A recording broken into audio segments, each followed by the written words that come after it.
কর্তনকৃত বেতন ভাতা, কর্তনকৃত বেতন ভাতা, কর্তনকৃত বেতন ভাতা, তথ্য আবার চাকরি,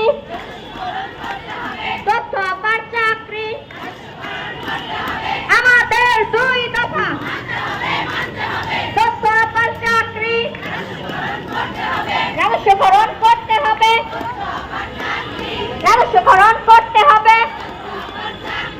তথ্য আবার চাকরি, 1 2 3 4, 1 2 3 4, 1 2 3 4, দেখা যায় এদিকে ঘুরে বলবো চাকরি আমার অধিকার, বলেন তো আপা চাকরি ঘুরে আমার বলবো বলেন অধিকার, নারীকে দেয় না বুঝা অধিকার, বলেন ক্যামেরার দিকে নারীকে দেয় না অধিকার, নারীকে দেয় না অধিকার, নারীকে দেয় না অধিকার, তাইকে সরকার